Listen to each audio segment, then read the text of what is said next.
Vamos admitiendo. Bien. Y si se van sumando, vamos admitiéndolos. Muy buenas tardes a todos. Bienvenidos a la primera capacitación de este 2023, organizado por el Colegio de Abogados de Azul, junto con la colaboración de Fundación Sijuso.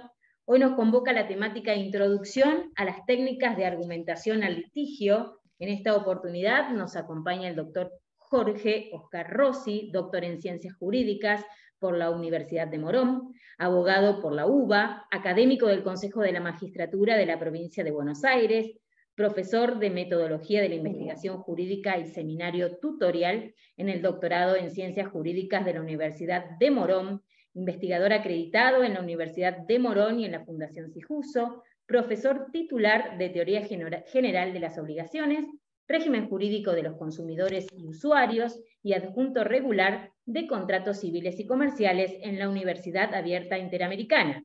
Autor de distintas obras y artículos sobre derecho privado, autor del libro Argumentación Jurídica Aplicada al Litigio, ediciones D&D.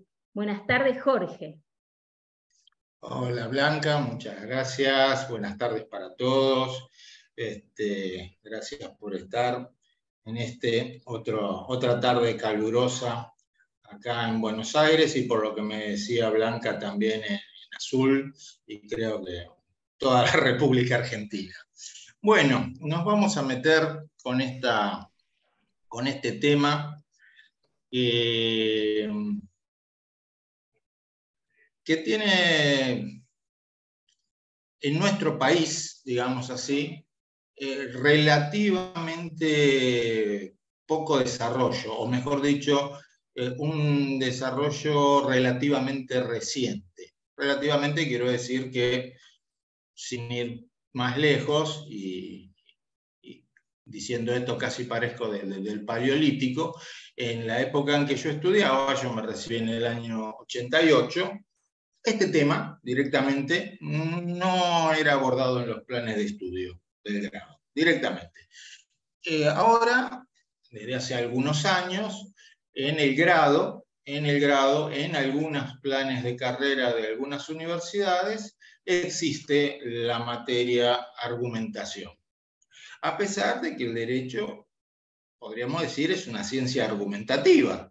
Trabajamos con eso, pero sin embargo es algo que no aparecía en los planes de estudios de hace unos cuantos años, e incluso hoy mismo la CONIAU lo sigue considerando un área de vacancia en la formación de los abogados. Esta charla, bueno, no por nada le pusimos el título de introducción, tiene esa finalidad, meterse un poco en la cuestión, invitarlos a introducirse en el tema y, por supuesto, a hacer las consultas que me quieran hacer mientras estoy hablando o al finalizar. Eso no hay ningún inconveniente de mi parte.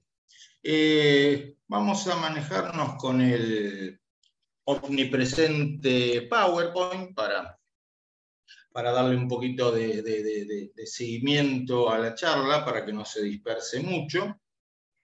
Este PowerPoint yo se lo voy a pasar a la gente del Colegio de Azul para que lo distribuya, y tal vez algún otro material que pueda surgir de esta charla. Así que bueno, vamos a compartir pantalla.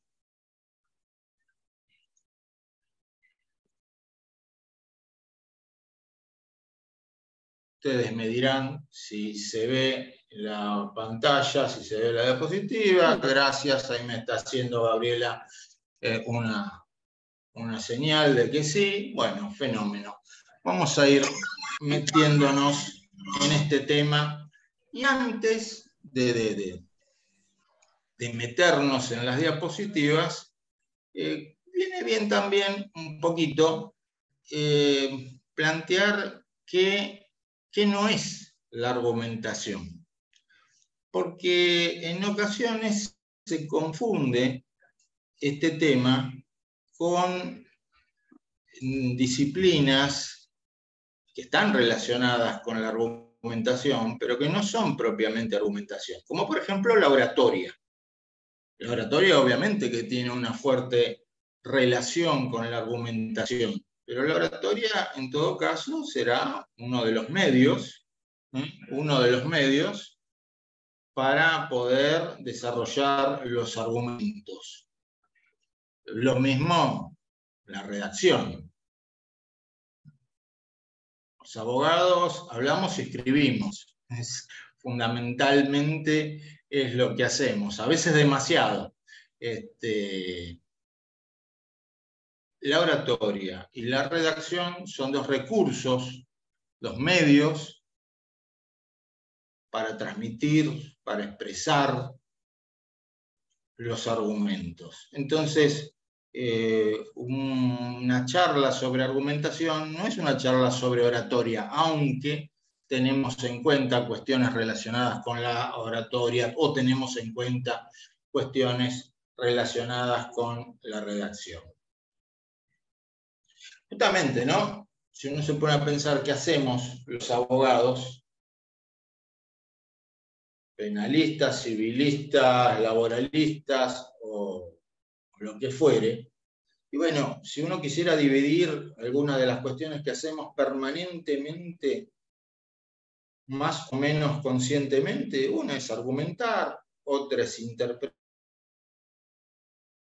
ya como un vicio. ¿Qué quiero decir con encuadrar? Encuadramos supuestos fácticos en la normativa, ¿no?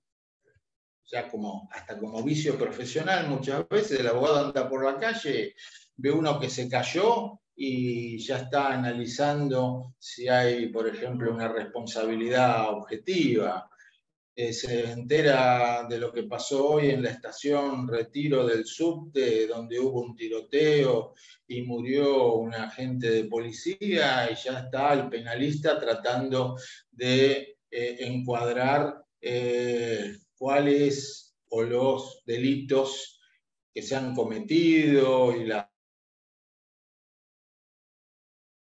o no por parte del autor, y el civilista está pensando en a quién se demandaría y quién demandaría a quién por los daños que se han producido. Y es así. Y otra cosa que hacemos los abogados es investigar. Aunque la palabra investigar no nos suene, pero cuando preparamos una demanda y buscamos jurisprudencia y vamos a veces al lugar de los hechos para hacernos un cuadro de situación, estamos investigando. Es una tarea permanente. Y cuando hablamos de argumentar, hablamos, para utilizarla o empezar con la definición más sencilla, argumentar en un sentido amplio de la palabra es dar razones en favor de algo. En el sentido más amplio que se pueda dar, lo que se hace al argumentar es dar razones en favor de algo. Los vamos a arrancar ahora así, en un sentido muy amplio de la cuestión. Claro que hay razones y razones, por decirlo así, o mejor dicho, hay argumentos y argumentos. Entonces, cuando hablamos de argumentación aplicada al litigio, bueno, en parte estamos sobreentendiendo que esa argumentación tiene que ser racional, que eso significa dar un tipo de razones que algunos autores denominan razones plausibles. Esta palabrita, plausible, es bastante utilizada en esta materia. Plausible en este sentido, en el sentido de atendible, de admisible, recomendable. Fíjense que todavía no dije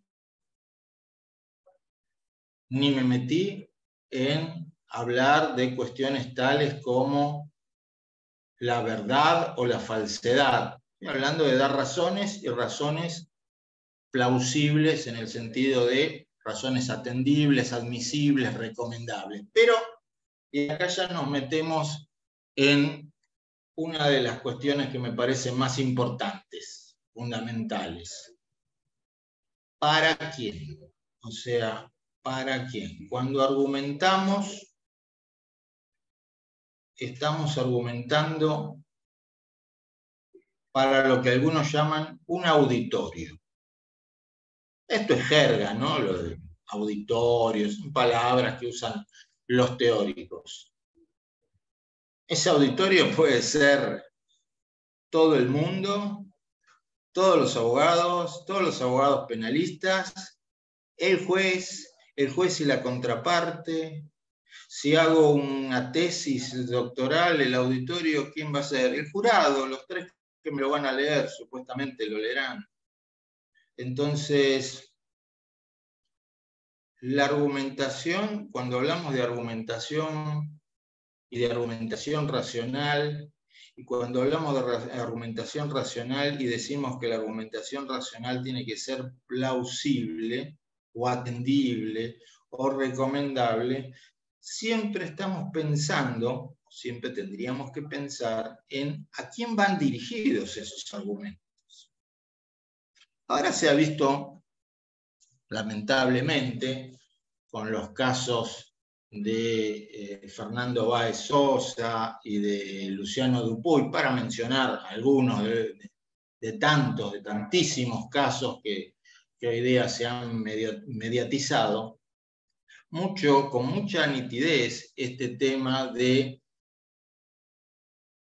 los distintos argumentos según quién sea el auditorio al que va dirigido. A veces hablamos, entre comillas, para la tribuna, es decir, hablamos para el público. A veces estamos hablando para los jueces. Y los argumentos que pueden ser plausibles para unos pueden no ser plausibles para otros. Para dar otro ejemplo, que me parece que es bastante gráfico. Supongamos que en lugar de en este Zoom nos encontráramos en un templo y yo fuera un pastor o un sacerdote y ustedes fueran los miembros de una congregación y yo estoy hablando acerca de la conducta de una persona, de alguno de los integrantes de la congregación, por ejemplo, y digo que esa conducta es reprochable y no puede volver a repetirse porque es un pecado y porque así está dicho en la Biblia, en tal libro, en tal versículo. En ese marco, ese argumento puede resultar perfectamente atendible. Ese mismo argumento en otro marco puede dejar completamente indiferente al auditorio. ¿A mí qué me importa lo que dice el libro tal, versículo tal de la Biblia? No me interesa nada eso. Bueno, y así podríamos ver ejemplos de distinta naturaleza. Entonces, ojo con la expresión racional y la palabra razones que estamos utilizando, que las palabras racional, las palabras razones que estamos utilizando acá, porque no tiene que ver con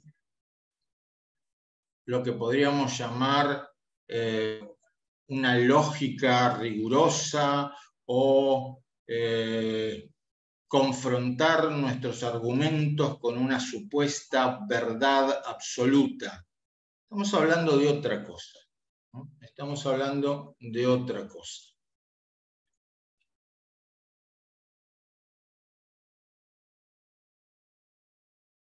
tomando un poco lo que venimos diciendo, entonces cuando hablamos de una argumentación racional, jurídica o argumentación jurídica, estamos hablando de dar esas razones plausibles, estructuradas, en favor de determinada explicación o solución de un fenómeno jurídico. Antes de meterme en esta diapositiva, voy a, si me permiten, hacer una pequeña digresión sobre un tema que es muy, me parece a mí, muy importante en materia de argumentación. Y van a ver que voy a empezar por un lado, que va a parecer que, bueno, me estoy refiriendo a otro tema, que estoy hablando de otra cosa, pero espero que después cierre, espero que después se entienda a dónde quiero llegar. Supónganse que yo les pregunto a ustedes, ¿qué significa interpretar una norma jurídica? Y alguno de ustedes me contesta, bueno, interpretar una norma jurídica sería, bueno, conocer el significado de esa norma, conocer el significado de esa norma. Y en cambio, otro de ustedes me dice, para mí, interpretar una norma no es conocer el significado, sino decidir el significado, es decir, elegir de diversos significados posibles o de diversos sentidos posibles que tiene una norma, cuál considero que es el más apropiado. No es una diferencia menor, porque si yo parto de la base de que el interpretar una norma es una actividad cognoscitiva, o sea, yo, intérprete, puedo conocer el significado o el sentido de esa norma, estoy presuponiendo que esa norma tiene un sentido, y solamente un sentido. Si en cambio yo estoy presuponiendo, no, mejor dicho, yo estoy sosteniendo que lo que hago al interpretar es elegir o decidir de entre los distintos sentidos a los que les puedo atribuir a las palabras de esa norma, cuál me parece el más apropiado, ya no estoy considerando la tarea de interpretar como una tarea cognoscitiva, sino como una tarea decisoria, una tarea de decisión. Y estoy presuponiendo entonces que hay distintos sentidos, que se le pueden dar distintos sentidos a una norma. Voy a dar un ejemplo para no estar muy flotando en la estratosfera. Un caso que tiene, mejor dicho, bastantes años, un caso que tiene bastantes años y que llegó a la Corte Suprema. Se trataba de la donación de un riñón entre parientes vivos, o sea, una donación de un donante vivo, o mejor dicho, una autorización para una donación por parte de un donante vivo. Teníamos un paciente, un muchacho, que necesitaba un trasplante de riñón con urgencia, porque su situación era muy grave, y teníamos la hermana de este muchacho, que era compatible. Los padres no. La hermana sí, era compatible. Y por lo tanto podía donar un riñón. Y estaba dispuesta a donar un riñón. Y los padres también veían bien eso. El problema es que esta chica no tenía 18 años. Le faltaban unos meses para cumplir 18 años. La ley de trasplantes establecía, la de ese momento y la de ahora también, que para donar órganos se tiene que ser mayor de 18 años. Y el caso llegó a la Corte Suprema. Y si les interesa y no lo conocen, se los puedo pasar también junto con el PowerPoint. Y ahí se vieron dos posiciones. Una, la del Procurador General de la Nación, en ese momento era Justo López, los años que tiene este caso, y otra fue la del Tribunal, la de la Corte Suprema. Había que interpretar esa norma. Había que interpretar esa norma. Y había entonces que dar razones en favor de esa interpretación. La interpretación que hizo Justo López fue, por un lado, podríamos decir, literal, y por otro lado, podríamos decir, estricta. La ley dice que tiene que tener 18 años, no tiene 18 años, no se puede hacer la donación. El argumento para fundar, o una de las razones, mejor dicho, para fundar esta postura fue la seguridad jurídica. Si empezamos a hacer excepciones, sí, porque tiene 17 años y 10 meses, lo permitimos, mañana va a venir otro con 17 años y 4 meses. ¿Y cuál es el límite? La seguridad jurídica ante todo. No tiene 18 años, no se puede. Esa fue la principal razón. ¿Cuál fue el argumento de la Corte Suprema, del voto de los jueces de la Corte Suprema? Una interpretación, a su juicio, basada en analizar la finalidad del legislador. La finalidad del legislador era preservar la vida de donante y de donatario. La finalidad del legislador era que quien donaba tuviera suficiente discernimiento al momento de realizar un acto de esta importancia, y los jueces plantearon en qué le va, entre otras cosas, en qué le va a cambiar el discernimiento a esa persona que tiene 17 años y 10 meses cuando llega a los 18. Esto que voy a decir ahora lo agrego, ¿no?, para hacerlo un poco más gráfico, que se va a producir un acto mágico que del no discernimiento va a pasar al discernimiento completo a partir de los 18 años. Estamos hablando de una época en que no hablábamos de capacidad progresiva. La misma norma, dos interpretaciones distintas. Volviendo a unos pasitos hacia atrás, algunas personas,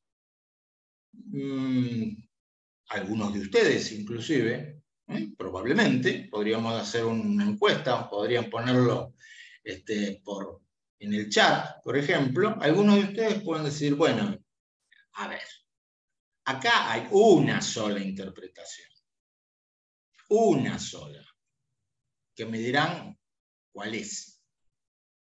Y otros de ustedes, tal vez, me dicen, bueno, no, ambas interpretaciones son atendibles. ambas interpretaciones están fundadas en distintas razones.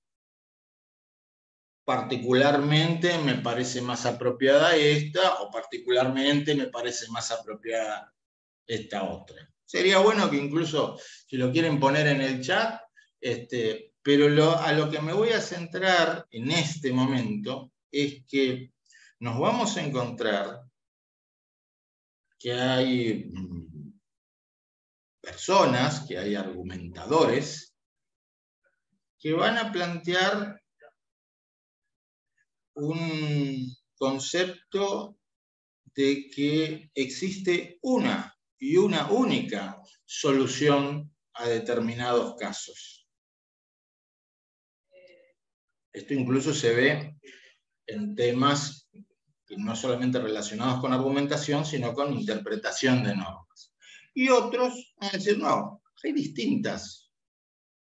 Un mismo caso, una misma norma, puede tener distintas interpretaciones, distintas soluciones. Ambas pueden ser atendibles, pero por tal razón yo considero, me inclino por esta otra. Una postura es, si se quiere, más objetiva. Una postura es la que parte de la base de que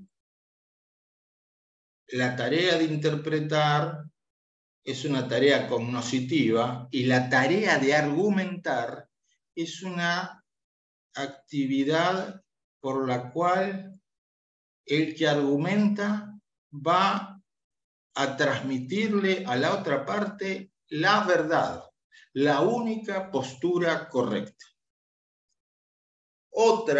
La otra posición que se puede tener frente a este problema es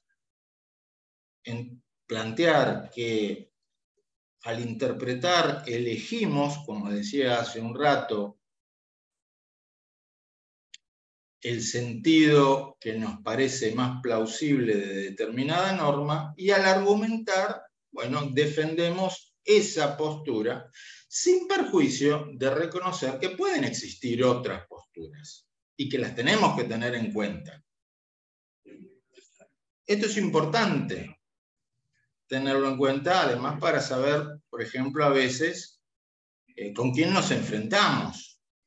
Enfrentarnos con alguien que tiene la primera posición es más difícil, porque todo eso puede conducir un debate con quienes sostienen la primera postura, puede conducir a veces a un diálogo de sordos, que básicamente algunas personas al argumentar no admiten que pueda haber otra, entre comillas, verdad que la que están planteando. Es un tema a tener en cuenta y me parece importante eso tenerlo en cuenta. Así como me parece también muy importante tener en cuenta a la hora de argumentar, tratar de ser claro desde dónde estamos hablando. Es decir, desde qué enfoque estamos planteando determinadas cuestiones y qué sentido le damos a las palabras.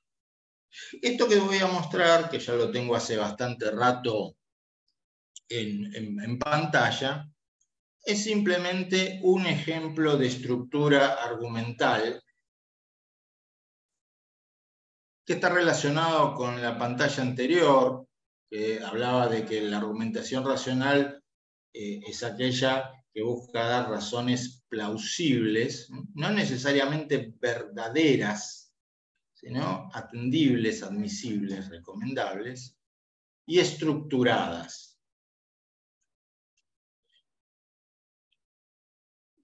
Yo espero que con el correr de esta charla se vaya aclarando todavía más, espero, este significado de plausible, esto que quiero dar a entender con la palabra plausible.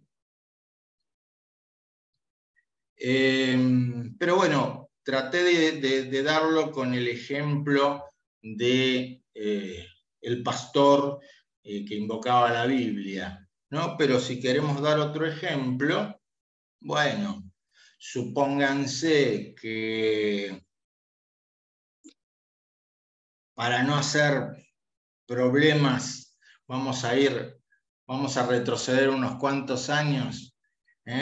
Supongamos que somos docentes de la cátedra de Borda, vamos a ir bien para atrás, somos docentes de la cátedra de Borda y yo estoy haciendo una exposición frente a mis compañeros de cátedra y uno de los argumentos para fundar mi exposición es que esto que estoy diciendo, bueno, lo sostiene Borda en su tratado de obligaciones. Bueno, en ese ámbito, ese argumento, que no deja de ser un argumento de autoridad, va a resultar fuerte.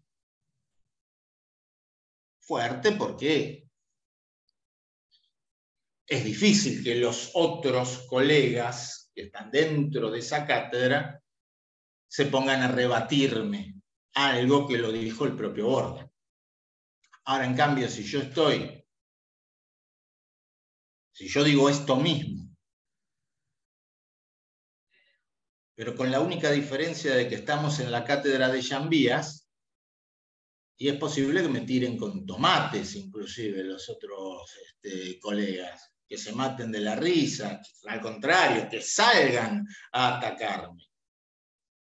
Menciono doctrinarios viejos para no despertar susceptibilidades actuales y no meterme en ninguna de las internas que hay con los civilistas, comercialistas y penalistas actuales. Pero pásenlo al nombre que ustedes quieran. Entonces, el argumento, para poner un ejemplo sencillísimo, el argumento de autoridad, que para bien o para mal en derecho tiene su fuerza, en algunos ámbitos es muy fuerte, en algunos ámbitos es muy plausible.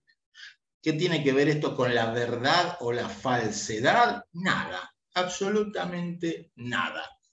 Por eso es que evito hablar de verdad, de falsedad, de corrección lógica, etc.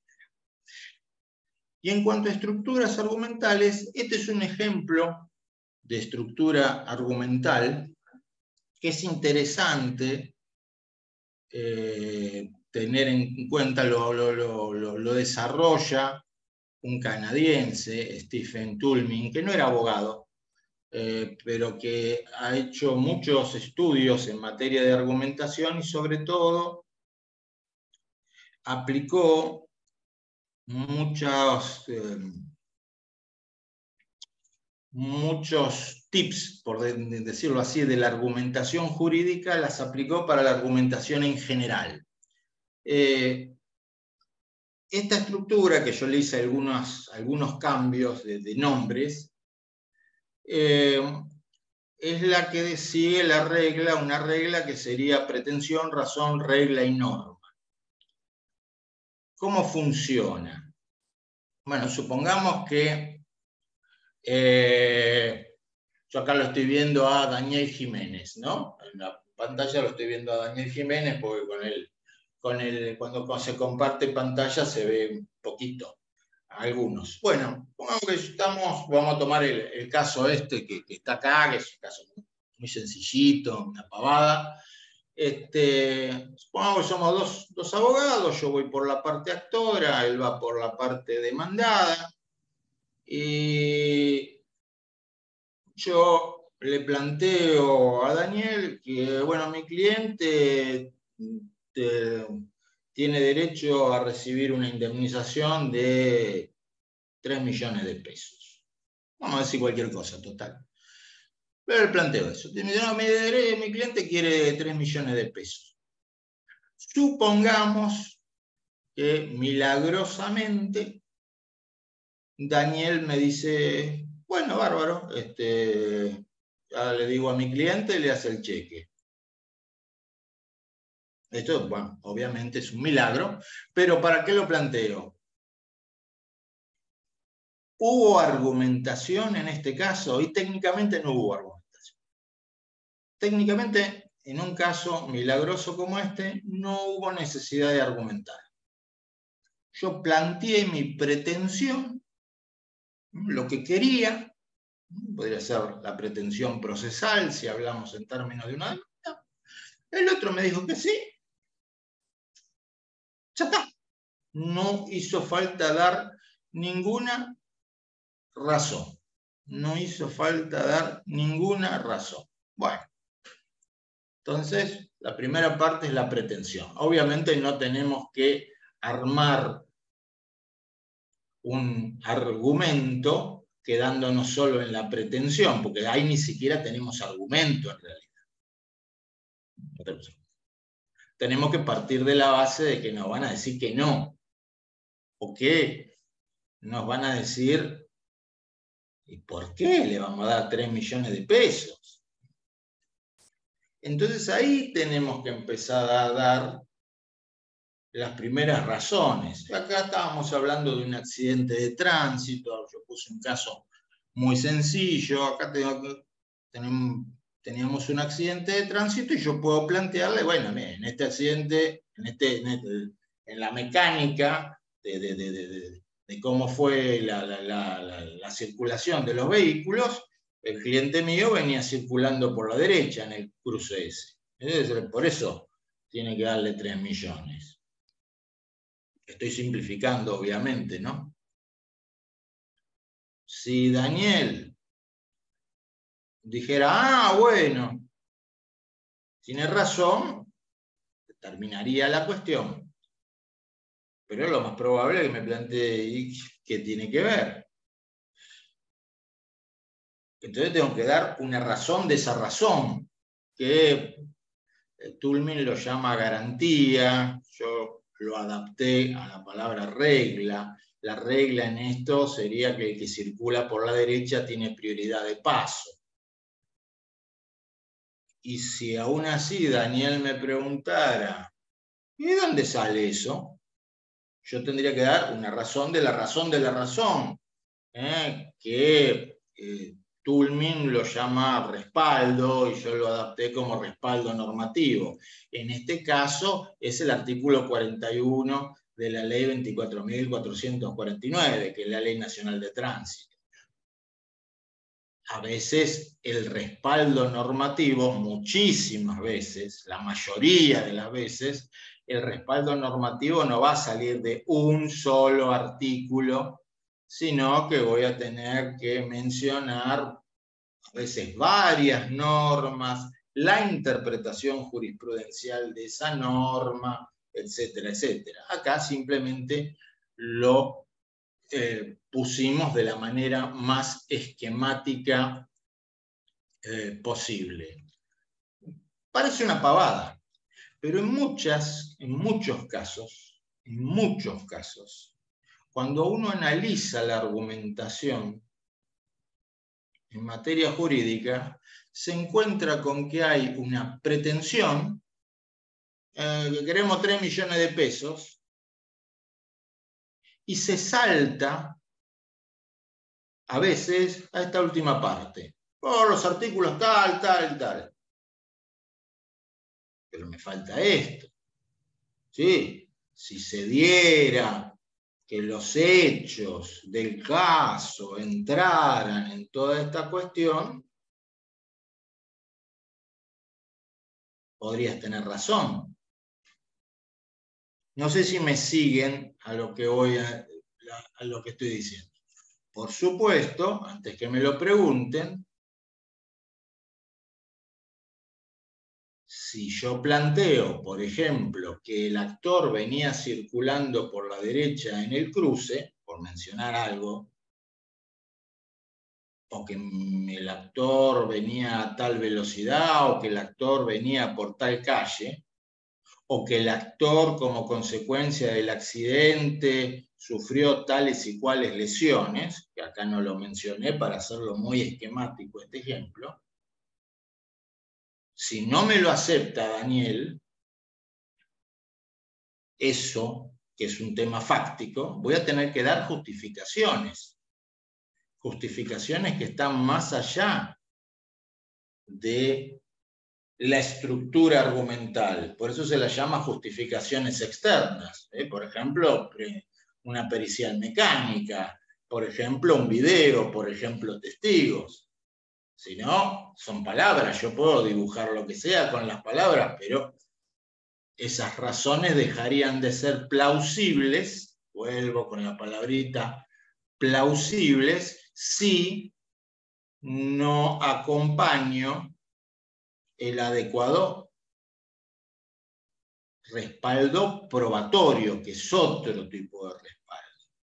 Entonces, ya me estoy tratando de adelantar en que en la argumentación jurídica, te miran chocolate por la noticia, lo que va a decir este señor, pero trato de hacerlo de manera lo más esquemática posible. En la argumentación jurídica no solamente tenemos que prestar atención a la estructura interna del argumento. La estructura interna del argumento tiene que ser consistente, no tener contradicciones, no dejar huecos, no dar cosas por sobreentendido, sino que una parte, o a veces toda esa estructura, tiene que estar respaldada con justificaciones externas. Si no, es como todo un castillo de naipes que se viene abajo cuando nos piden pruebas, para decirlo así.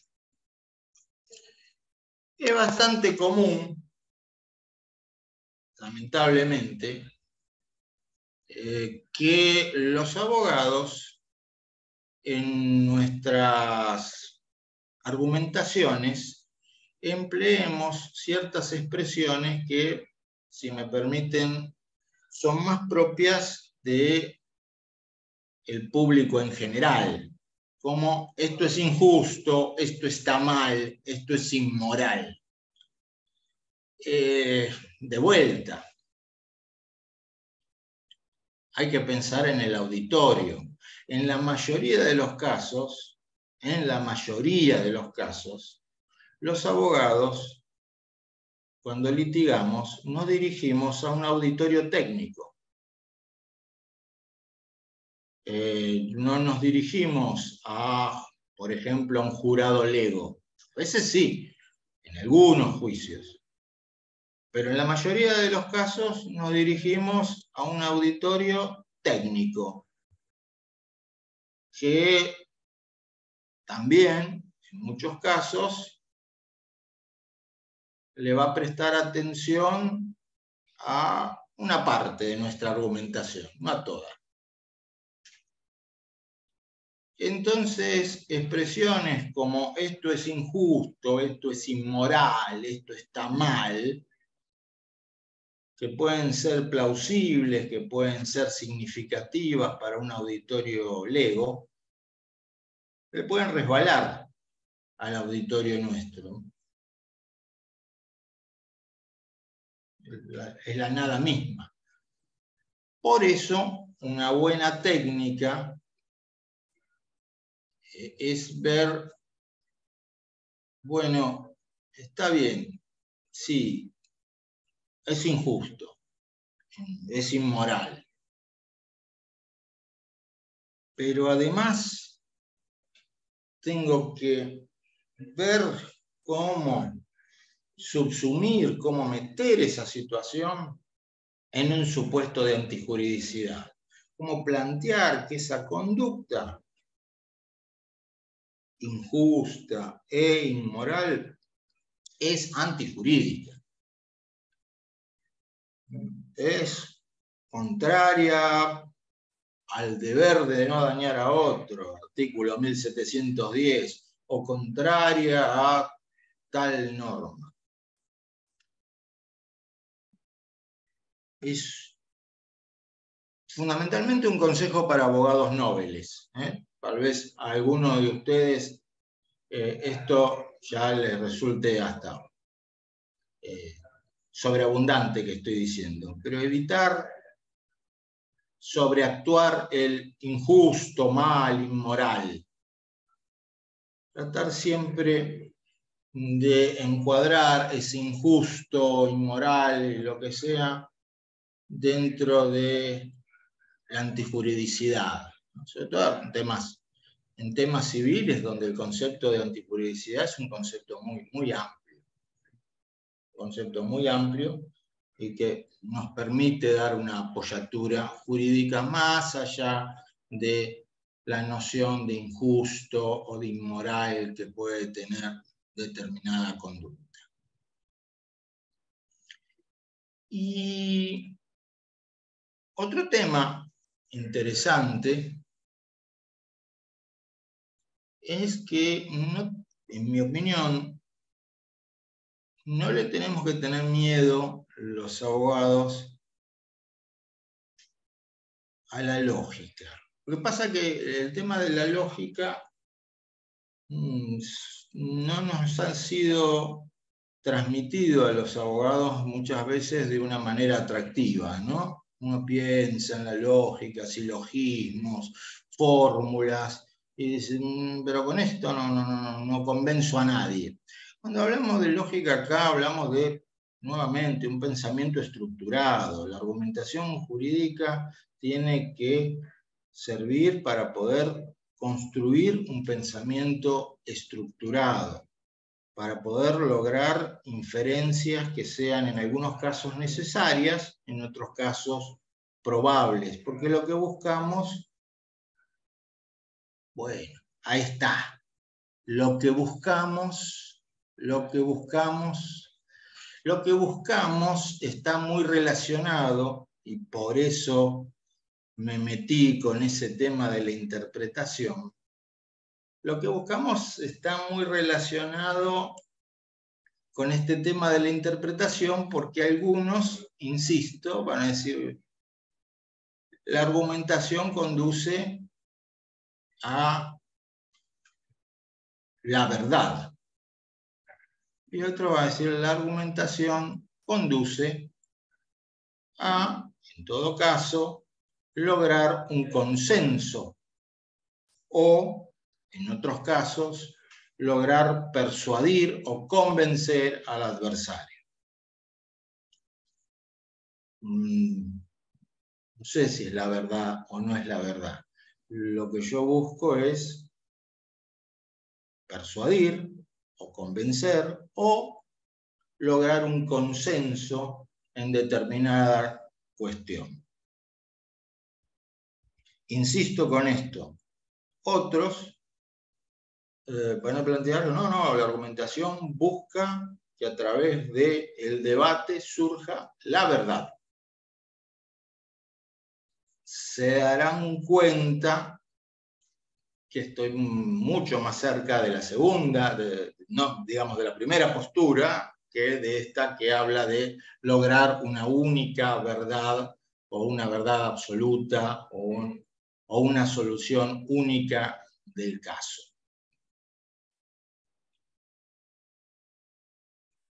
Acá voy a dar dos ejemplos muy sencillos, simplemente para diferenciar, para bajar un poquito a tierra esto que digo de que con la argumentación lo que tratamos de transmitir es que se infieran en algunos casos consecuencias necesarias y en otros consecuencias probables.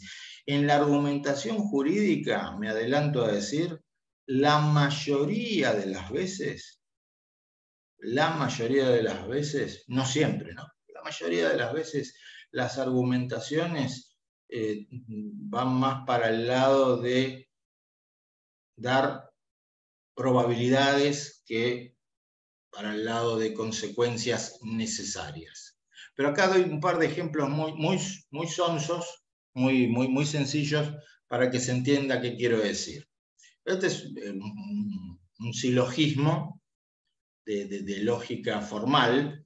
Lo único que este silogismo busca es, lo único que vamos a analizar acá es la estructura interna del silogismo.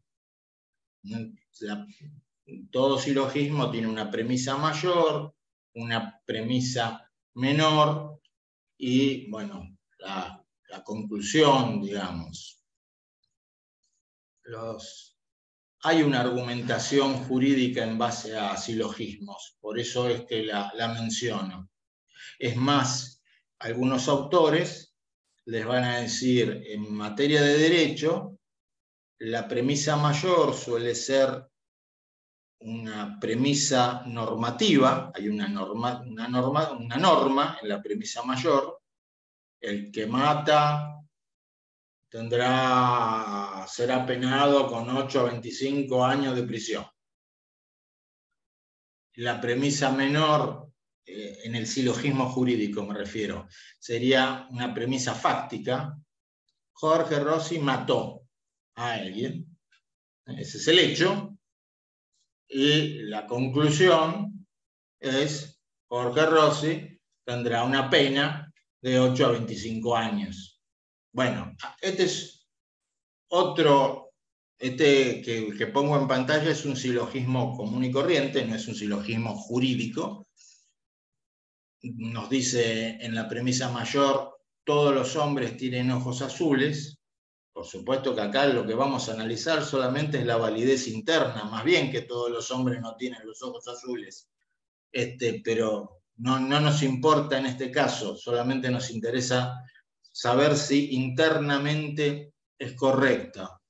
Todos los hombres tienen ojos azules, José es un hombre, entonces José tiene ojos azules, porque si José está dentro de este conjunto que es el de todos los hombres, necesariamente tiene que tener ojos azules. No probablemente, necesariamente, si no, no es un hombre, dentro de la estructura interna de este silogismo, que estamos dando simplemente un ejemplo de lógica formal. Un ejemplo de lógica formal.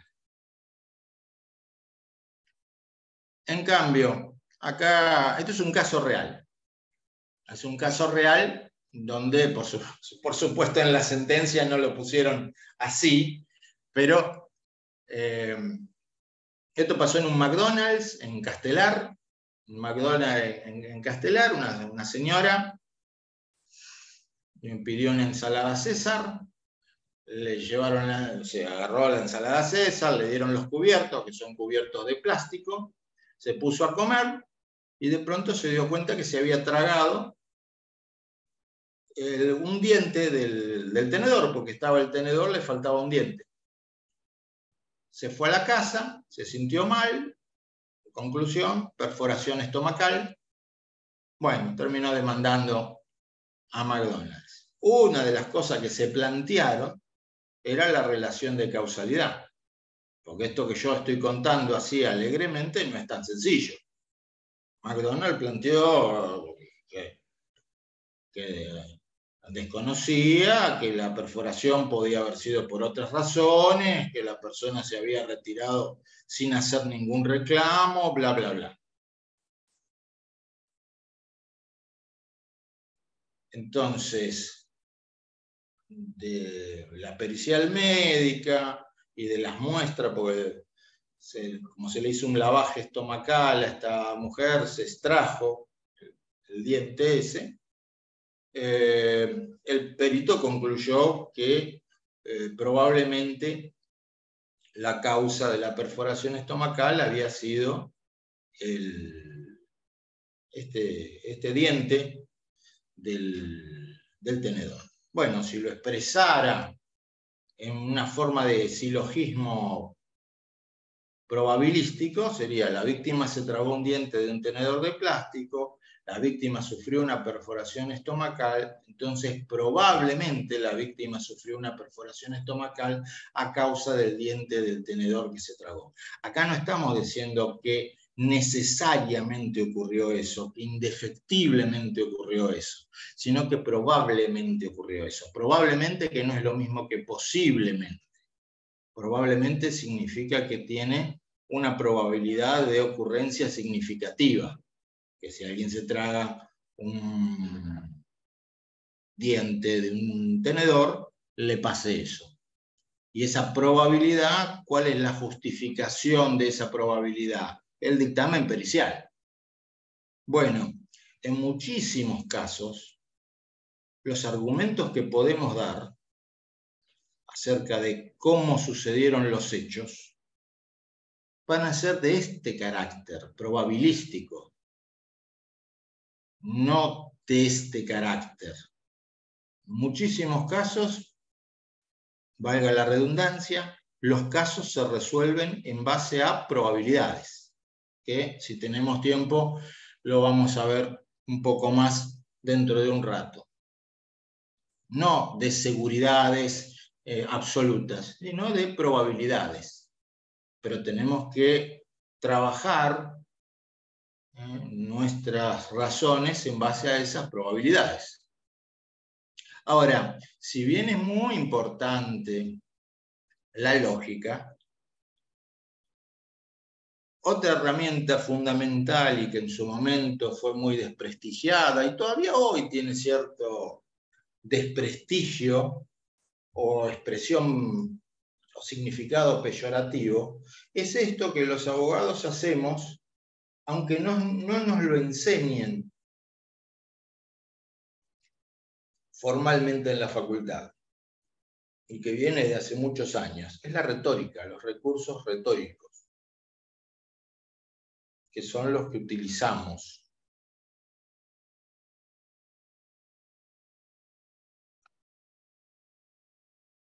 Antes de avanzar, si hay alguna consulta, no duden en interrumpirme, por favor. La idea es que o un ejemplo o lo que sea. Y esos recursos retóricos vuelven, digamos, están divididos en tres grandes tipos de argumentos que se tienen que dosificar de vuelta, y por eso insisto tanto, según el auditorio del que nos toque, en el que nos toque exponer o al que nos toque dirigirnos. Y verán ustedes que la lógica, el razonamiento, lo intelectual es solo una parte, solo una parte. Después hay argumentos que tienen que ver con las emociones, con generar una relación. Si yo al empezar esta exposición hubiera arrancado diciendo, bueno, me imagino que ustedes no tienen la más remotísima idea de lo que voy a hablar, que son unos ignorantes. Y bueno, yo, gracias a Dios y a todos los santos, soy el que más sabe de argumentación en Argentina y en el mundo probablemente. Y es muy probable que no hubiera logrado una conexión precisamente maravillosa con ustedes. No sé si todavía he logrado alguna buena conexión con ustedes, pero estoy seguro que si hubiera arrancado de esa manera, no hubiera logrado una buena conexión. Si partimos de la base de subestimar al receptor de nuestros argumentos, vamos a arrancar mal. Si el receptor de nuestros argumentos no nos conoce y no nos presentamos de una manera que permita establecer cierta conexión, nos va a costar convencerlo o persuadirlo o lograr un consenso en base a nuestra postura. Es probable que el receptor se abroquele,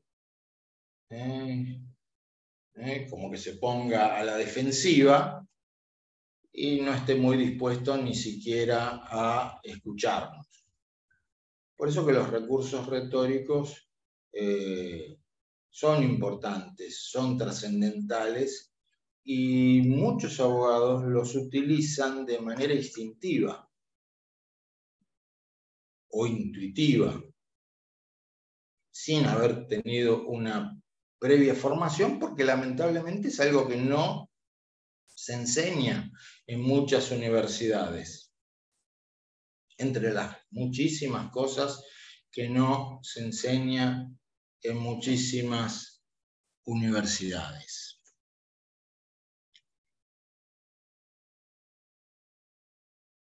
Si yo les digo a ustedes interés superior del niño, o les digo lo más favorable para el consumidor,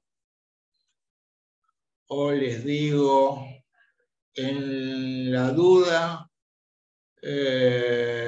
lo más favorable para el imputado, o les digo diálogo de fuentes. ¿Estoy diciendo cosas que nunca han escuchado? Supongo que la mayoría me va a decir, no, la escuchamos bastante. Los que hacen familia, por ejemplo, interés superior del niño, lo escuchan hasta en la sopa en muchos casos. Los que hacemos consumidor, lo más favorable para el consumidor, la interpretación más favorable para el consumidor, indubio pro consumidor, es casi de cajón. Y muchas veces esas expresiones sirven para zanjar una situación, sirven para, aunque parezca raro, para fundar un argumento. ¿Cuántas sentencias en casos de menores, por ejemplo en temas de régimen de comunicación o de restitución de menores, se resuelven con el argumento del interés superior del niño? ¿Cuántos temas de defensa del consumidor se resuelven con el argumento de lo más favorable para la interpretación más favorable para el consumidor? Y así podríamos mencionar otros casos. O aplicando el diálogo de fuentes, debe prevalecer esta norma sobre esta otra. Esto en muchos casos es lo que se denomina un tópico. Algo que los abogados usamos mucho. El asunto es saber cuándo conviene utilizarlo y cuándo no conviene. Los tópicos son lugares comunes y es una técnica de argumentación. Una técnica de argumentación. ¿No? El vulnerable. Vulnerable, una expresión, el vulnerable. A ver, quiero que se entienda esto por las dudas.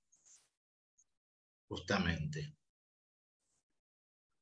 Una cosa es utilizar la expresión vulnerable o la expresión interés superior del niño o la expresión en la duda lo más favorable para el consumidor y agregar razones de por qué en este caso esa decisión es la que mejor protege el interés superior del niño, o es la más favorable para el consumidor, o es la que debe prevalecer. Y otra cosa es limitarse a decir esto. Resuelvo tal cosa por ser la que mejor protege el interés superior del niño. Y nada más. En un caso hay un mayor nivel de razonamiento y de justificación. En otro, la expresión se usa como un tópico, un lugar común. Pero no hay que tomarlo en sentido peyorativo, o por lo menos no siempre hay que tomarlo en sentido peyorativo. ¿Por qué? Porque estos tópicos existen porque generan consenso. Generan consenso. Y entonces no necesito dar más argumentos. Planteo interés superior del niño, me lo aceptan, bueno, no tengo que seguir más adelante. Distinto es si me plantean, ¿y por qué esto que estás diciendo? ¿Por qué que el nene viva con la madre protege mejor su interés superior en este caso? ¿Por qué?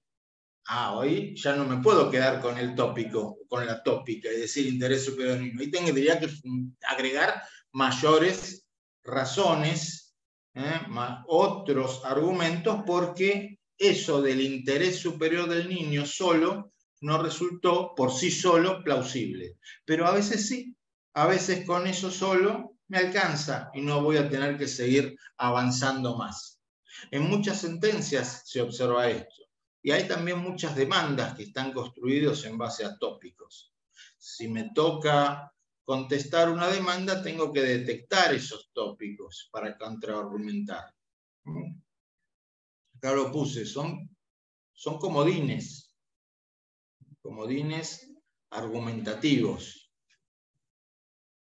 Depende en qué marco esté hablando, ese tópico puede generar mayor plausibilidad o provocar rechazo. Directamente provocar rechazo. Entonces, ¿es un recurso de argumentación? Es un recurso de argumentación.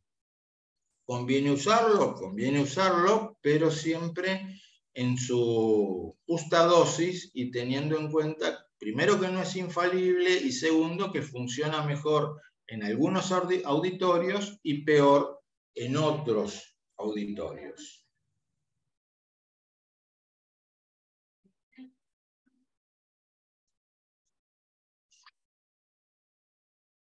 Lo mismo que pasaba con la tópica y con la retórica, es una cuestión que tiene que ver con la dosificación, por decirlo así. A ver, por aquí. Me mandan un mensaje, pero lo voy a leer, porque me llegó como mensaje directo. Dice así el mensaje que mandó Jessie, que no la veo, pero la leo. Dice: interés superior del niño. La juez Rey Galindo interpretó las normas en un caso de triple filiación de forma tal que no hay lugar a replantearse el fallo. La argumentación cumple con su finalidad y no deja cabos sueltos. Bueno, si nosotros tuviéramos, en lugar de una sola charla introductoria, un curso de argumentación, por ejemplo, lo que haríamos en la siguiente charla sería, entre otras cosas, trabajar sobre esta sentencia. ¿Qué argumentos planteó esa juez? ¿Cómo encuadró el tema? ¿Por qué no dejó cabos sueltos? ¿Están así? Como escribe Jessie, ¿no deja cabos sueltos? ¿Las deja? ¿Por qué no deja cabos sueltos? Estoy interpretando lo que escribió Jessie en este mensaje, ¿no? Si querés agregar algo más, si yo no te entendí algo de lo que pusiste, te pido que lo aclares, o en todo caso, si te querés desmutear y hablar, perfecto, porque además me viene muy bien lo de Jessie por un tema también, que es lo que a nosotros nos puede parecer razones muy plausibles, pueden no serlo para el receptor. Siempre tenemos que ponernos en el lugar del receptor. Siempre tenemos que tener en cuenta que entre lo que nosotros transmitimos y lo que el receptor, valga la redundancia, recibe, hay una pérdida. Hay una pérdida que está dada, entre otras cosas, hasta por la redacción. Por ejemplo, lo que Jessie me escribió, ¿es lo que Jessie me quiso escribir? ¿Es lo que ella me quiso transmitir? la estoy provocando a Jessy para ver si quiere agregar alguna otra cosa más. ¿Entendí bien lo que ella dijo? ¿Es lo que la jueza dijo? ¿Es lo que Jessy entendió que la jueza dijo? Bueno, tal vez antes que termine esta charla. A ver, me parece que está Hola, buenas tratando tardes. de... Hola, Jessy. ¿Qué tal? Te escucho ¿Cómo estás? Buenas más o tardes. menos porque siento un ruido, como que el micrófono me hiciera un ruido. Estoy afuera, puede ser por eso, pero no hay... Ahora perfecto, ahora bien. Porque venía caminando. Decime, a ver si te entiendo mejor. No, sí, está bien, igual estaba escribiendo un mensaje y después dije no, lo borré. Es mi forma de ver, es un caso que me gustó mucho y es mi forma de ver. Este caso de triple filiación es un caso que se dio en Tucumán con la juez Mariana Rey Galindo. Lo cuento Sí. brevemente porque es súper Sí, extenso. por favor. Se trata sobre una nena de 9 años que tiene que optar entre el padre biológico y el padre de crianza. Es decir, el padre, encima hay unas cuestiones familiares que la madre ni siquiera estaba viviendo con el padre que le dio el apellido. Bueno, la madre le conoce embarazada a una persona. Esa persona le da el apellido a quien llaman Juli. La menor le ponen el nombre Juli, obviamente que es un nombre ficticio, ¿no? Sí. Entonces, esta persona reconoce a Juli como propia, sabiendo que no lo es, y el padre biológico sabía que tenía una hija, pero bueno, nunca hizo absolutamente nada. O sea, fue como que se dejó pasar el tiempo. Llegado a los 9 años, el padre biológico reclama que a Juli se le quite el apellido del padre de crianza y se le ponga el propio. Pero la nena quiere tanto a su padre biológico como a su padre de crianza. A uno porque sabe que es, inclusive tiene contacto con la familia que forma el padre biológico, con otra familia que forma luego la madre, porque la madre se separa del padre de crianza y forma otra familia, y con el padre de crianza. Tiene contactos con todos, entonces ella sabe perfectamente quién es su padre biológico, quién es su padre de crianza, quiénes son sus hermanos, conoce a todos, se lleva bien con todos y ella no quiere, la nena, la jueza le da la decisión a la nena. Por eso digo que ahí cuando se habla de interés superior del niño, yo creo que ahí la jueza Rey, para mí, ¿no? La jueza Rey Galindo comprendió exactamente qué es el interés superior del niño. Acá lo que importaba, para mí, repito, acá lo que importaba es qué siente ella, qué siente la nena. Porque si la nena se siente afectivamente bien con los dos papás, entonces, ¿por qué hay que separarla de una de otra? Entonces lo que se terminó haciendo fue ponerle los dos apellidos. Por eso es un caso de triple filiación. Sí.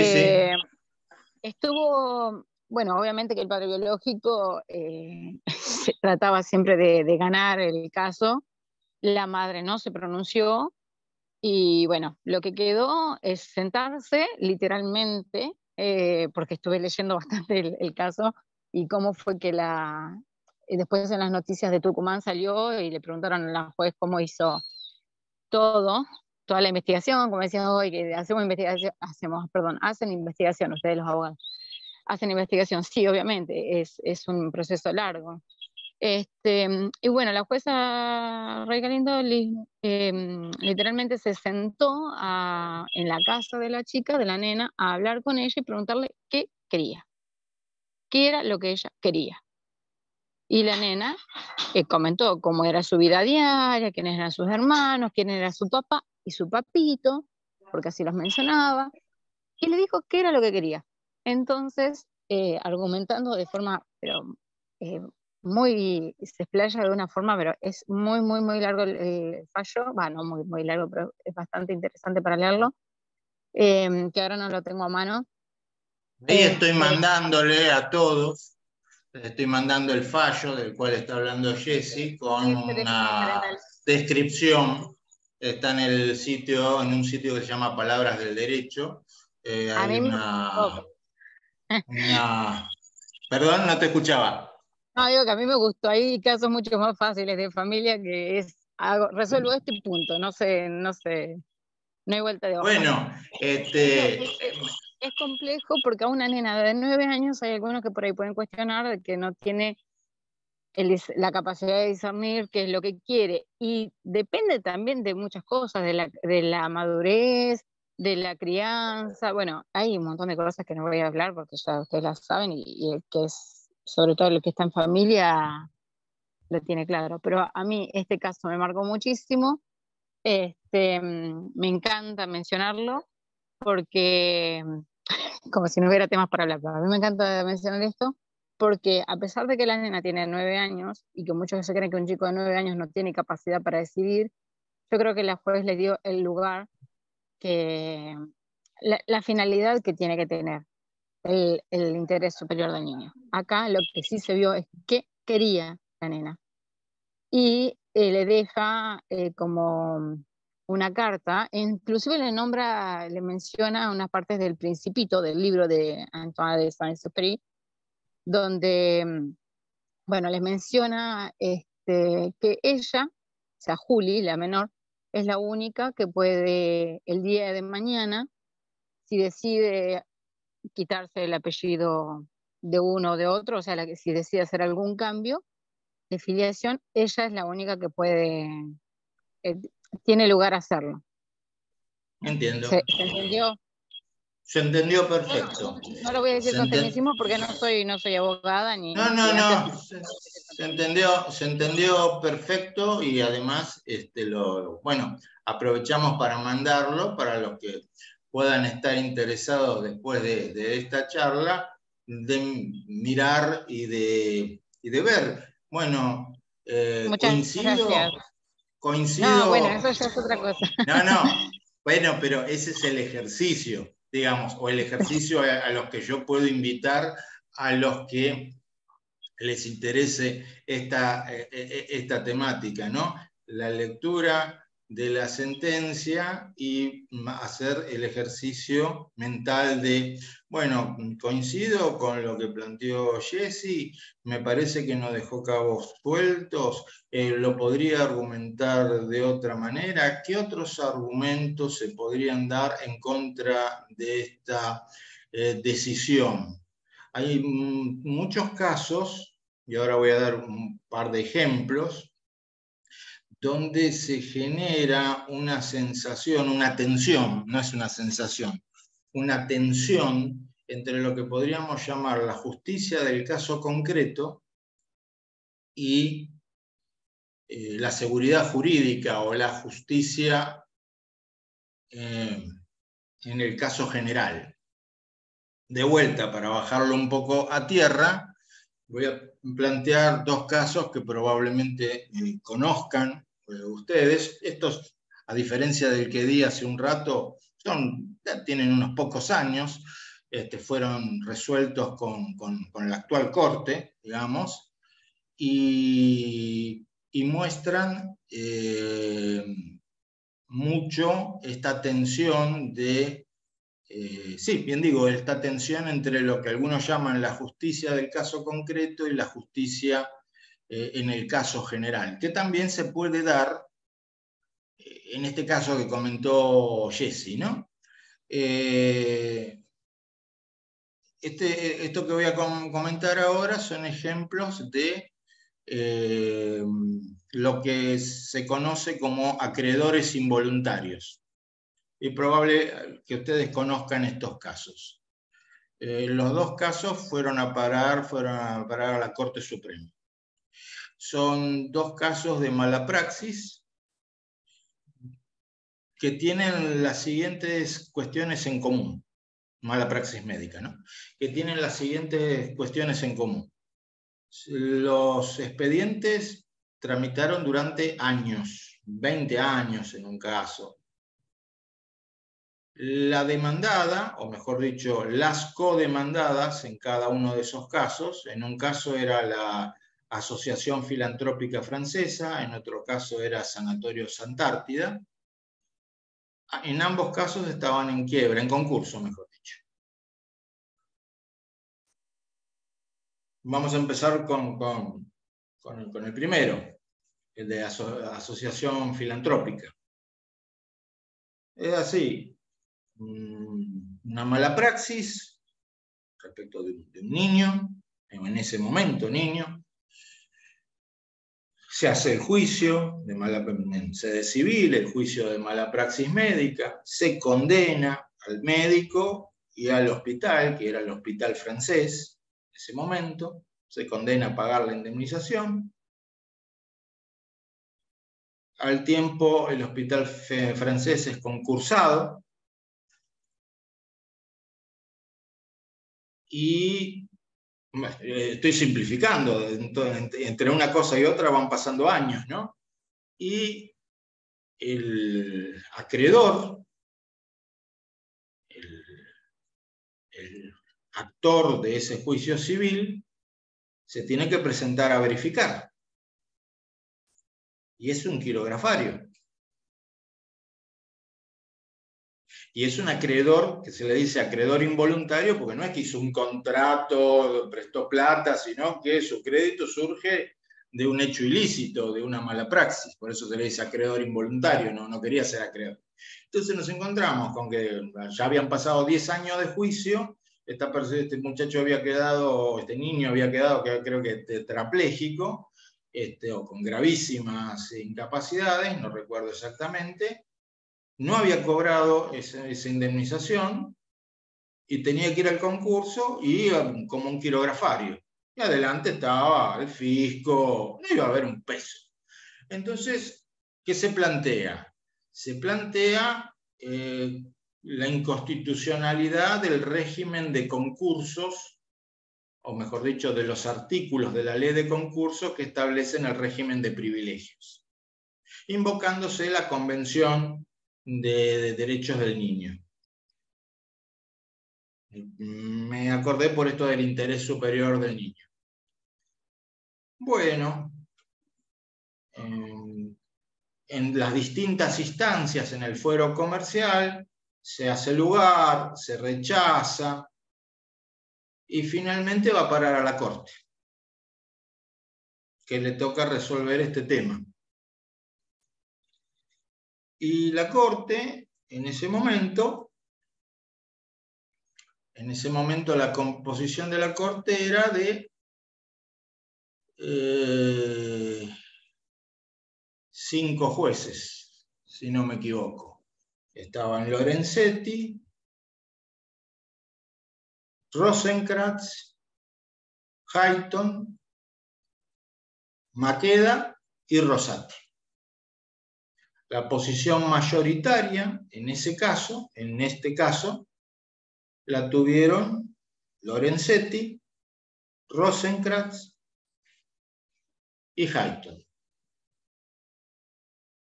¿Qué resuelven? No hacen lugar a la declaración de inconstitucionalidad, consideran que el crédito es quirografario. ¿Cuáles son los argumentos? Los argumentos que tuvo la Corte en ese caso fueron: los créditos son de fuente legal. Los jueces no podemos crear los créditos. Dije los créditos, perdón. Los privilegios son de fuente legal. Los jueces no podemos crear privilegios. La ley de concursos no establece ningún privilegio a favor de esta persona. Es cierto que la Convención de Derechos del Niño habla del interés superior del niño, de proteger al niño y de muchas otras cosas, pero en ningún artículo de la Convención de Derechos del Niño ni de ninguna norma de jerarquía constitucional se establece expresamente que tenga un privilegio de cobro. Entonces, como los privilegios son de fuente legal y ninguna norma expresamente establece que tenga un privilegio, se debe estar a lo que dice la norma. Otro argumento de refuerzo es la seguridad jurídica. Si los jueces resolviéramos creando privilegios basados en la interpretación de normas convencionales, introduciríamos un factor de incertidumbre por la cual los deudores no sabrían cuál de sus acreedores tiene privilegio o no tiene privilegio. Otro argumento es, si bien hay un tratado de la Organización Internacional del Trabajo que concede un privilegio en determinados casos, no se refiere a esta cuestión. Así que es el caso que se quiso presentar como análogo, que era un caso de pinturerías no sé cuánto, sobre concurso, no es aplicable. Púmbate, esa fue la posición mayoritaria. ¿Qué dijeron Maqueda y Rosati? Que debía privilegiarse el interés superior del niño, que debía darse una interpretación finalista y protectoria del interés superior del niño y de las obligaciones contraídas internacionalmente por nuestro país al ratificar y darle jerarquía constitucional a tratados como, por ejemplo, la Convención de Derechos del Niño. Y que además había que aplicar analógicamente ese precedente de pinturerías, que ahora no me acuerdo cuál era. Pero esa fue la postura minoritaria. Si se me cayó un auricular. Si me salgo de los argumentos de ese caso y me quedo con el caso, uno diría, bueno, pero la verdad que en el caso concreto ese resulta chocante no darle un privilegio, porque en la práctica no va a cobrar nunca. Estamos diciendo que después de 20 años de juicio no va a cobrar un peso. El caso suena injusto desde el punto de vista, o mejor dicho, la solución suena o choca o aparece como injusta desde el punto de vista de la justicia del caso concreto. Ahora, si lo miro con un criterio general, puedo decir, bueno, primó el valor seguridad jurídica, etcétera, etcétera. Bueno, meses después, pocos meses después, creo que 6 meses después, llega a la Corte el caso Sanatorios Antártida, que es idéntico, es el mismo tema, es básicamente el mismo tema. La única diferencia es que Rosenkrantz se excusó. Y en lugar de Rosenkrantz, entró como conjuez la doctora Graciela Medina. Y la doctora Graciela Medina adhirió, con sus propios fundamentos además, al voto de Maqueda y Rosati. Y por lo tanto, se revocó, la sentencia de segunda instancia de Cámara que había revocado la de primera, porque en primera instancia se le había otorgado un privilegio, una especie de superprivilegio, o sea, se lo había colocado adelante de todos los acreedores privilegiados para el cobro. ¿Y cuáles fueron las razones? Interés superior del niño, una interpretación finalista y convencional, en atención al bloque convencional y constitucional. Entonces, no sé si hiciéramos una votación ahora y sin haber leído el fallo, no sé qué votarían ustedes. Tal vez todos votan por una o todos votan por otra, o tal vez se divide. Pero son también casos muy interesantes para analizar los argumentos en favor de una u otra postura. Los argumentos en favor de una u otra postura. Y es cierto que alguno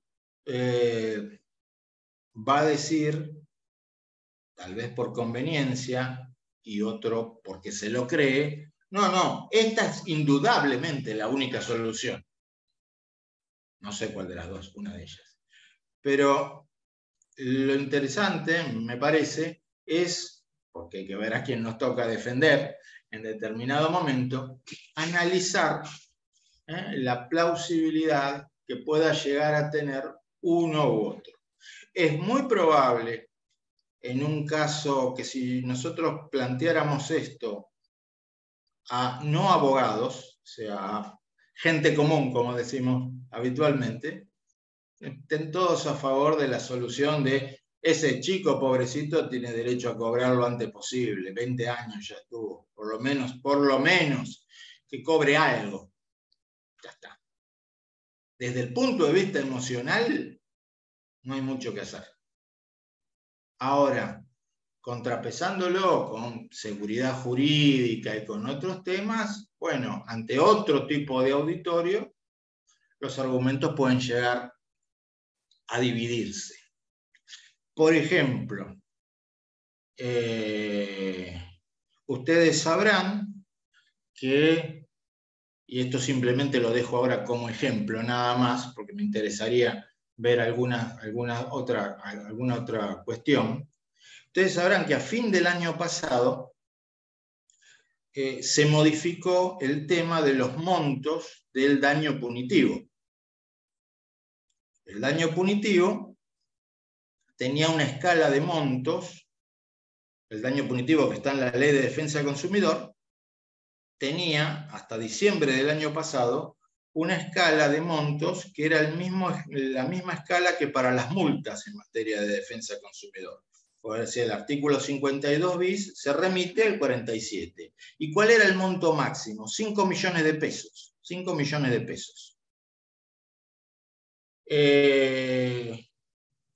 Claro, en el año 2008, que es cuando salió esa reforma, eso era $1,5 millones prácticamente, 5 millones de pesos. Ahora no llega, ahora $20.000 son. La finalidad disuasoria se había perdido en muchísimos casos. Entonces, ¿qué pasó? El año pasado, en diciembre, se modificó el tema. Ahora ya los montos de las multas no son más en pesos, sino es en canastas básicas.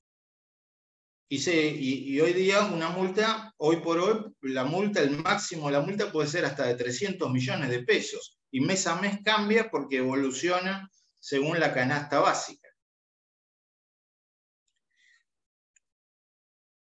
Hace unos días, un juez de primera instancia que dicta sentencia en un caso que se inició en el 2013 por una infracción que se produjo en el 2010.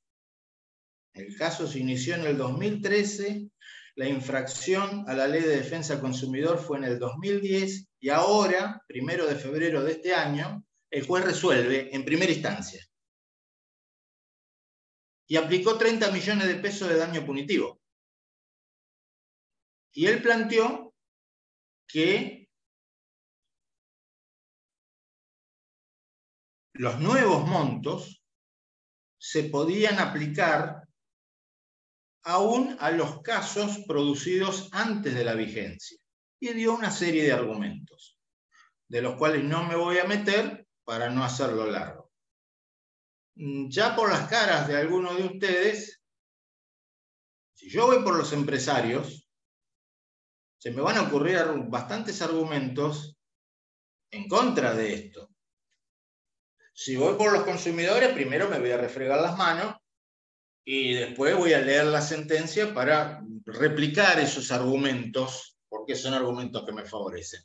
No nos vamos a meter en este momento en el análisis concreto, pero ahí tienen otra cuestión debatible en la que uno tiene que ver qué razones pueden dar y cuál de esas razones en el futuro se convertirá en la que logre un mayor consenso. No sé si va a ser verdadera, qué sé yo, verdadera. Lo que me interesa a mí, y perdonen el cinismo, no es la verdad. Es lograr que el juez esté de acuerdo conmigo, lograr ese consenso.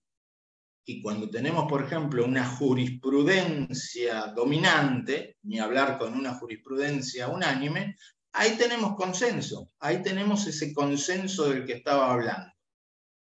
Y si yo cito esa jurisprudencia, es fuerte ese argumento, más allá de que pueda considerar que está equivocada o no. Eso corre por otro carril y tiene que ver con otra cuestión.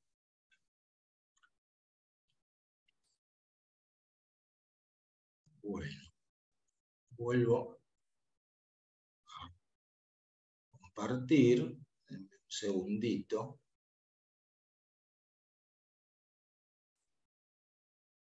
A ver.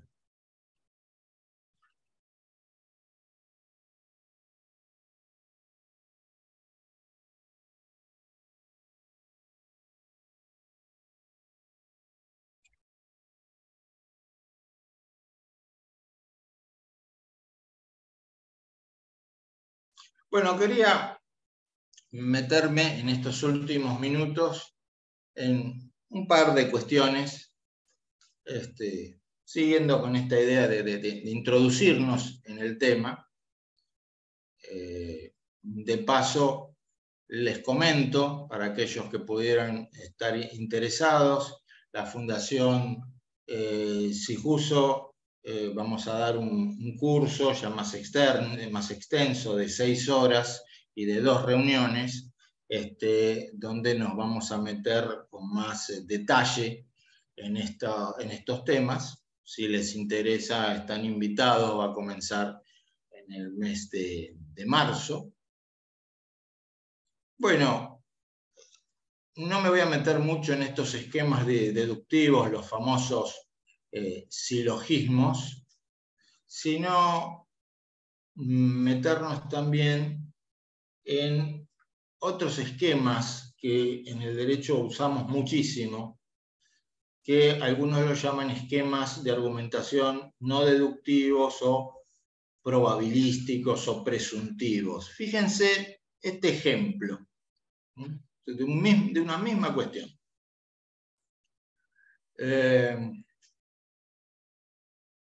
Es lo que se conoce como argumentación por las consecuencias. Tomamos un mismo tema. La legalización de la interrupción voluntaria del embarazo probablemente estará acompañada de una disminución de las muertes por abortos. Estaría planteando una consecuencia positiva con la legalización de la interrupción voluntaria del embarazo. Por lo tanto, debe legalizarse la interrupción voluntaria del embarazo. La legalización de la interrupción voluntaria del embarazo probablemente estará acompañada de un aumento de los abortos, consecuencia negativa. Por lo tanto, no debe legalizarse la interrupción voluntaria del embarazo. Este tipo de argumentos probabilísticos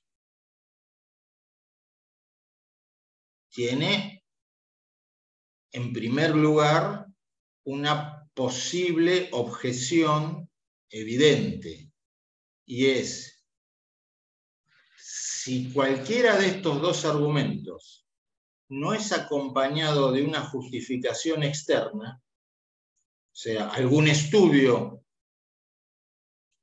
que muestre esta tendencia de que, por ejemplo, en otros países la legalización estuvo acompañada de una disminución o de un aumento en las muertes, es básicamente, más que un argumento probabilístico, un argumento voluntarista. Estoy diciendo algo que podrá ser recibido o no por el auditorio, y según qué auditorio sea, podrá ser compartido o no ser compartido.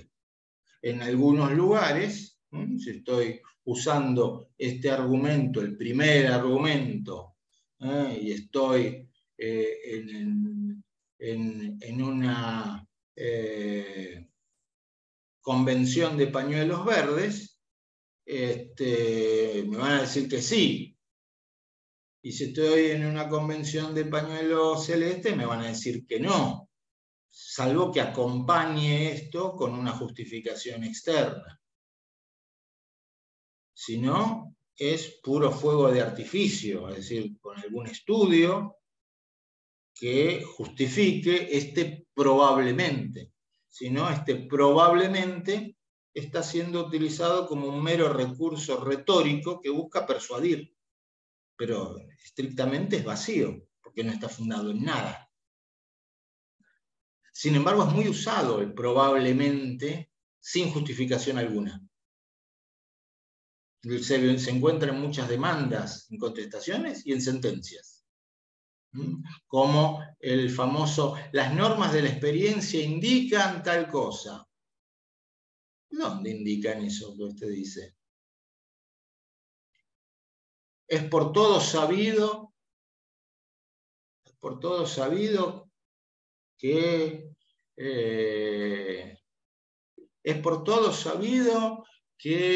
la mayoría de los verduleros son bolivianos. ¿Es por todo sabido? ¿Es así? ¿De dónde lo sacó? Y son las normas de la experiencia. ¿Qué normas de experiencia? Y porque yo veo en el barrio que los verduleros son bolivianos. ¿Y eso significa que todos los verduleros, la mayoría de los verduleros son bolivianos? Bueno, estoy dando un ejemplo muy básico, pero si desmenuzamos algunas demandas, algunas contestaciones, algunas sentencias, es un recurso muy utilizado buscando generar un efecto en el receptor, el que el receptor no nos discuta determinada cuestión, presentándola como obvio o como altamente probable. Pasemos a otro tema. Esta es una argumentación bastante interesante, bastante utilizada, que es la que se usa mucho en penal, pero no solamente en penal, que es la de la mejor explicación. O la explicación más probable o la mejor explicación. No podemos asegurar lo que ocurrió, pero por una serie de hechos, lo más razonable, lo más probable, espero que estén mirando la diapositiva, lo que estamos poniendo, lo más probable es que haya ocurrido esto, porque se dan determinadas cuestiones. Una persona es encontrada muerta en medio de un parque público, con un disparo en la cabeza de un arma calibre 22, está probado que no tiene restos de pólvora en sus manos. Otra persona fue grabada por una cámara de vigilancia ubicada en uno de los ingresos, entra en el mismo día, a la misma hora, que se presume que murió la víctima.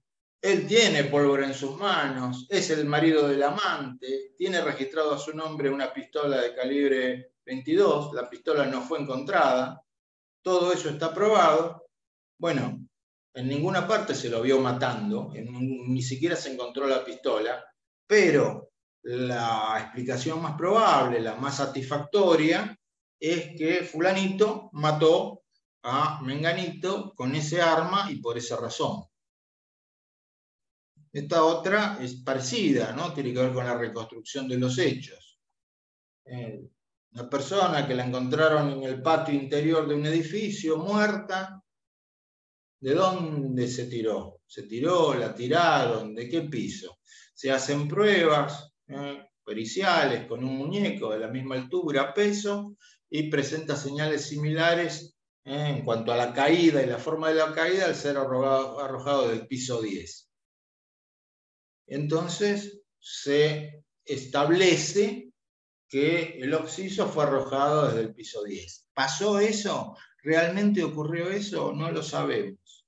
No lo sabemos. Es la explicación más probable, es la explicación más satisfactoria. Y lo último que voy a mencionar es un tema que en otros, que da lugar a cursos, digamos así, pero lo voy a mencionar, que tiene que ver con el llamado razonamiento probatorio y los argumentos probatorios. Ustedes habrán visto hasta el cansancio que muchas veces los jueces, al evaluar una prueba, sobre todo la de testigos, pero también las periciales, dan frases como tengo para mí o forma en mi convicción de que los dichos del testigo son certeros, o el dictamen del perito me convence. Algunos plantean que, bueno, esto de que la fuerza de convicción de las pruebas tiene que ver con el sistema de la sana crítica. En realidad no es así.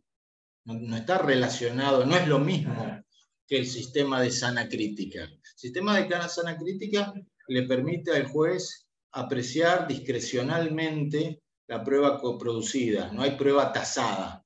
Un testigo, dos testigos, tres testigos, no es que tres testigos valen más que dos, o dos valen más que uno, o que uno no sirve para nada, que podría ser un sistema de prueba tasada, o que esto solo se puede probar documentalmente y no se puede probar por testigos. El sistema de sana crítica permite una libertad de apreciación por parte del juez y un ejercicio discrecional, es decir, no caprichoso, de esa libertad por parte del juez. Entonces el juez va a tener que dar razones por las cuales tal testigo le resulta creíble y tal testigo no le resulta creíble, o tal dictamen le va a prestar atención o tal dictamen no le va a prestar atención.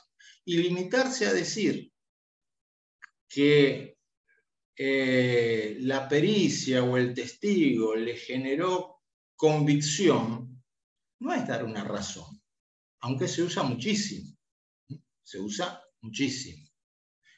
Tanto es así que algunos lo llaman un sistema de apreciación judicial de la prueba, la íntima convicción. Hay muchos jueces que utilizan este sistema que hoy día, a nivel derecho comparado, está siendo sujeto de fortísimas críticas, incluso en nuestro país también, por supuesto. Pero que lo encontramos muy, muy bien, todavía en muchas sentencias. Tengo para mí que la prueba rendida me persuade, los dichos del testigo alcanzan suficiente fuerza de convicción. Me refiero a cuando solo se pone esto y nada más que esto. ¿Por qué el testigo lo persuadió? Y no sé, es lo único que dice el juez, que el testigo lo persuadió. O que el testigo alcanzó suficiente fuerza de convicción, pero no hay otra cosa. El otro sistema es el de la objetiva probabilidad, es decir, el juez da las razones por las cuales le cree al testigo o está de acuerdo con esa pericial.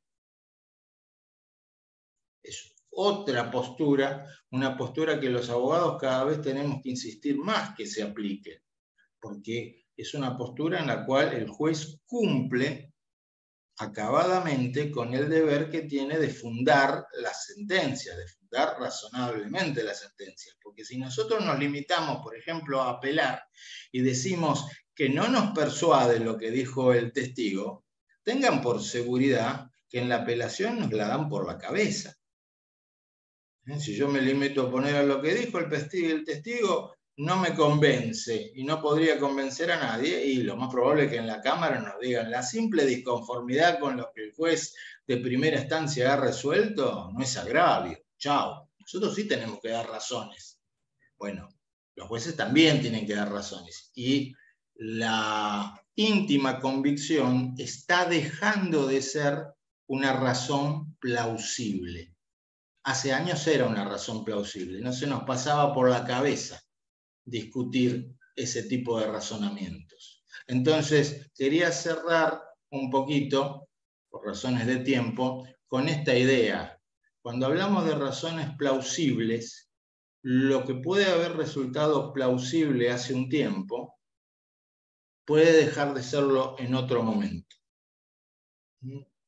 Los argumentos de autoridad o determinados argumentos de autoridad que en algún momento algún autor, por ejemplo, eran fortísimos, después pierden consenso, pierden importancia y son reemplazados tal vez por otros argumentos de autoridad.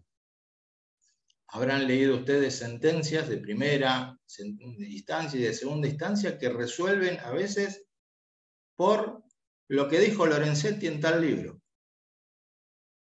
Bueno, se ha convertido en un argumento de autoridad, por obvias razones, en determinados temas. Bueno, gente, espero les haya resultado más o menos interesante esta introducción al tema. Los invito, como les digo, a los interesados a seguir. Esto es nada más que un picadito, el antipasto, en todo caso, como para mirar si me gustan o no me gustan estas cuestiones. Y bueno, les acercaré este material a Blanca, del Colegio de Abogados de Azul, y por mi parte, hasta acá llegué porque no les quiero robar su tiempo. Si hay consultas, con todo gusto. Bien, antes del cierre, si alguno quiere abrir el micrófono, consultar, bueno, ahí en el chat, Jorge, hay agradecimientos por parte de los asistentes. Espera que me fijo. Sí, ahí, bárbaro.